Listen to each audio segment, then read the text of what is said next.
Bonjour les amis, à l'heure où je fais cette vidéo, dans quelques heures à 14 heures, dans toutes les écoles de France, il va y avoir une minute de silence à la mémoire de l'enseignant Dominique Bernard, exactement comme il y a 3 ans, il y avait eu une minute de silence à la mémoire de Samuel Paty, 2 enseignants, tous les deux massacrés, décapités, égorgés par des disciples de la religion d'Allah.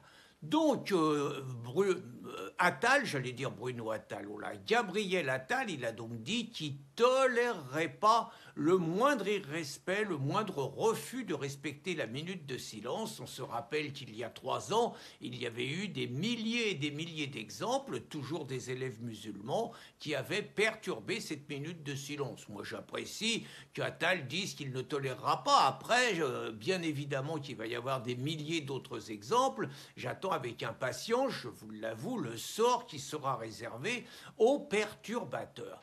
Et ironie de l'histoire, puisque nous sommes dans le Nord à Arras, le journal La Voix du Nord a publié il y a juste 24 heures avant l'assassinat de Dominique Bernard une tribune d'une militante politique immigrationniste, par ailleurs professeur de philosophie, qui se dit philosophe. C'est marrant, les profs de philo, ils se disent philosophes. Je sais pas, c'est comme si un prof de maths, il se disait mathématicien, c'est des profs de philo, c'est pas des philosophes. Mais enfin bon, donc qui se dit philosophe, qui a la quarantaine, qui milite dans toutes les associations à migrants, donc dans le nord de la France, qui constituent des collectifs, etc., etc.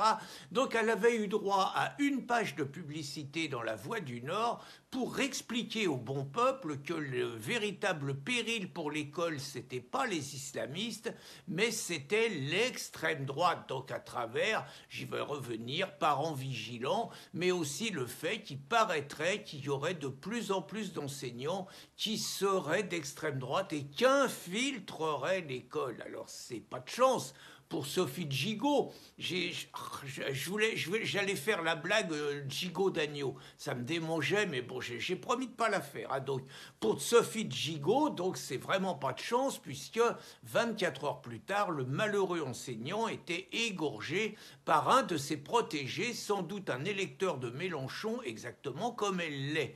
Donc, bien évidemment, elle s'est fait un tout petit peu ramasser et bien évidemment, l'ensemble des médias montent au créneau pour défendre la malheureuse. À ce sujet, je serais curieux de savoir ce que pense la veuve de Dominique Bernard et ses 3 filles de la théorie de Sophie Gigot selon lesquelles les militants d'Éric Zemmour ou du Rassemblement national seraient plus dangereux que les islamistes, pour vous montrer à quel point l'endoctrinement, le dogmatisme de ces enseignants les prive d'avoir toute une vision de la réalité du monde telle qu'elle est. Qu'on nous explique quand est-ce qu'un militant d'Éric Zemmour ou un militant du Rassemblement national a agressé des enseignants et que les enseignants nous expliquent quand ils se font tuer qui les tue, quand ils se font insulter, qui les insulte, quand ils se font frapper, qui les frappe.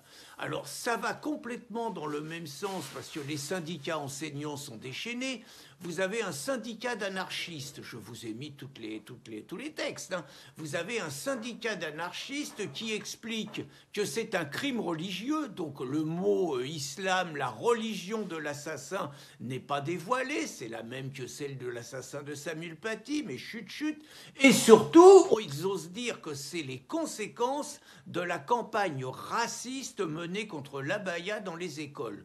Autrement dit, si on les écoute, l'assassin tchétchène était presque en situation de légitime défense et quelque part, il a tellement été provoqué qu'il n'a pas pu faire autrement que d'égorger Dominique Bernard. Vous vous rendez compte, des mecs comme ça, ils sont dans l'éducation nationale, ils sont syndiqués, ils bénéficient des droits, ils ont des permanents qui ont des vacations. Donc tous les mecs qui écrivent ces conneries, ils sont même pas sur le terrain parce que eux, ils sont en délégation en permanence. Et vous avez, dans un autre registre, la FSU, principal syndicat gauchiste de l'éducation nationale, qui gémit parce qu'il vient d'y avoir les élections de délégués de parents d'élèves et les parents vigilants d'Éric Zemmour ont osé présenter des listes qui entendent un petit peu regarder ce qui se passe dans nos écoles, voir si la théorie wokiste ne fait pas trop de dégâts, voir si par exemple, comme cette Sophie Gigot sur laquelle je reviens,